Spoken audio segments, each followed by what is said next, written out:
seen this before in my life. Watch this. Oh, he stumbled by Romo, and Romo's going to run to the end zone. The season can't end like that. You got a guy on either side of him. What are you doing here?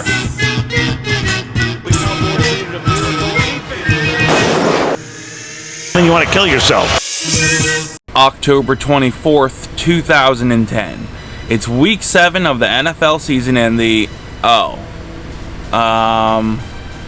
what do we call these guys again? The Washington Gentlemen traveled to Soldier Field to take on the Chicago Bears during the 1 p.m. slate on Fox.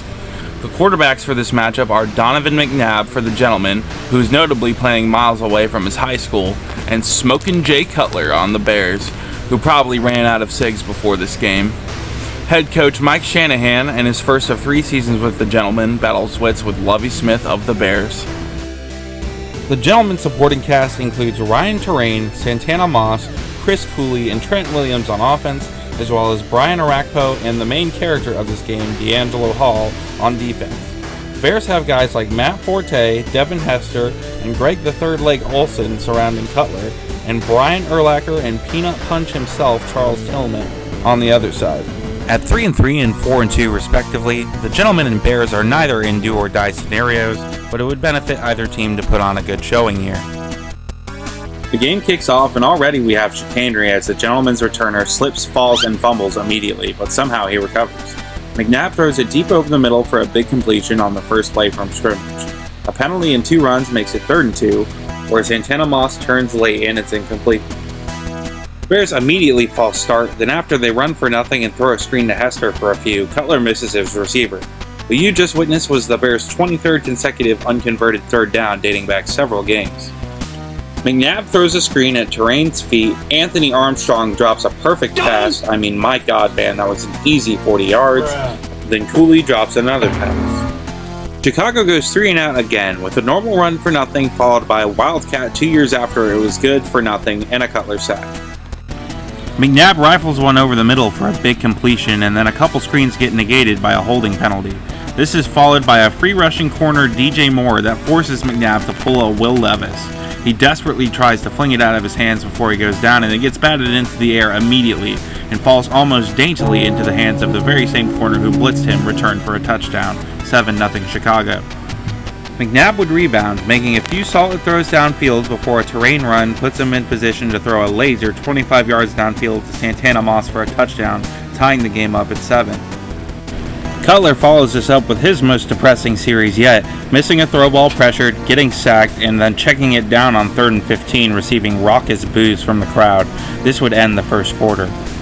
Armstrong hauls in a big catch, but after Urlacher tackles Terrain for a loss, Santana Moss falls down on 3rd and 8. The field goal is scored and is 10-7 Washington. Cutler finds Johnny Knox down the field, but after Devin Hester falls down and still manages to drop the pass, he ggets sacked again and it's 4th down. McNabb would go 3 and out himself, throwing it to John Cena on 3rd down, and even he drops the pass. Forte runs for 6 and gets genuine cheers from the home crowd. 2nd down, another run almost gets a first, but the 3rd down run with running back 2 Chester Taylor loses 5, and another punt. McNabb gets not 1 but 2 passes batted down behind the line of scrimmage. 2 screens set up a 3rd down Cutler throw that's well defended. We almost escaped 3 and out hell in this moment, but it just wasn't meant to be, as Chris Cooley's reach is just short here. After an offsides, an out route to Hester gets an honest-to-God 1st down, and he receives the biggest cheer of the game so far. Cutler makes a few decent throws down the field before a hospital screen to Forte, but he makes up for that with a touchdown pass over the top of 2 guys on the next play to Johnny Knox.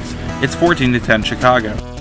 As the second half kicks off, I would like to remind you that I am a very small creator, and any like, comment, and subscribe can go a long way.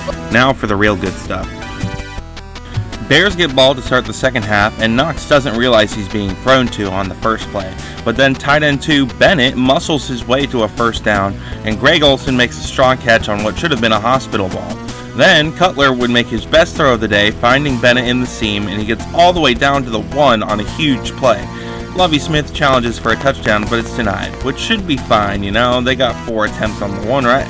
Cutler fumbles the QB sneak on the very next play, and it's Washington ball. McNabb hits Moss on a slant, then he fumbles getting sacked but recovers for a huge loss, Then a DJ Moore pick six. It's called back, not for anything the defense did, but for a delay of game right before the snap. And yeah, this is the right call, but from a Bears fan perspective, 2 touchdowns were just wiped off the board, and that's insane. Washington uses this gift to get enough yards to make a punt safe over the next 2 plays. The broadcast airs an ad for the Rocky Horror Glee Show, which I'm sure definitely made all the theater kids watching this NFL game very happy at the time. Cutler is immediately picked off by D'Angelo Hall, but McNabb would return in kind with an arm punt just 3 plays later.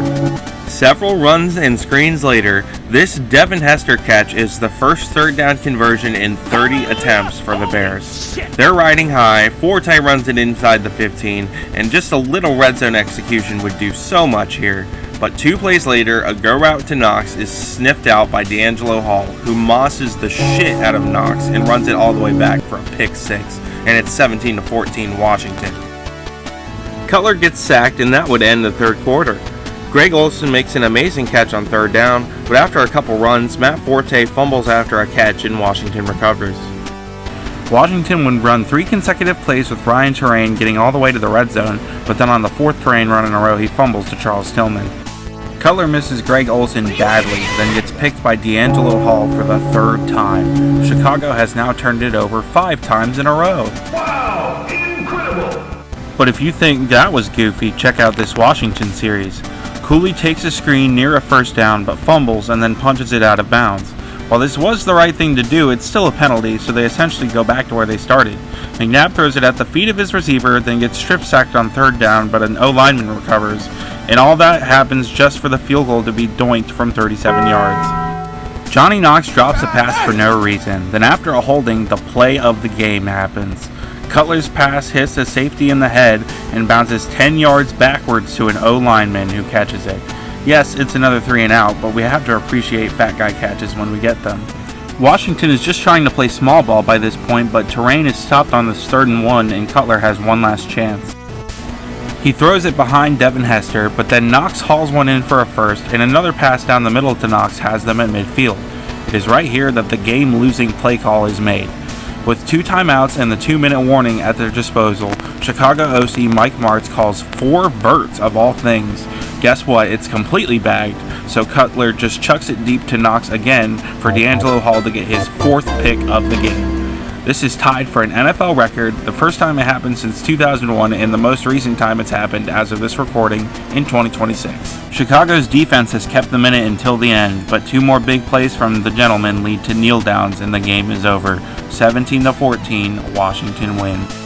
This game was not shockingly horrific in the same way that last week's game was. However, the sheer amount of turnovers in one half, and particularly the fact that Cutler kept getting picked by one guy, always made it stand out in my mind. Plus, quarterback play was overall very volatile given the names at play, although not outright putrid. I find it amazing that one guy not only got the game-winning score in the 3rd quarter, but the game-sealing turnover in the 4th. Even more amazing was the fact that the offense needed him to do so. So there you have it, a game with an eyebrow-raising degree of ineptitude and a heartwarming story within about an unlikely hero for a team with little else going right for it. I'm Matt from Chud Sports, and I hope you enjoyed bad football as much as I do.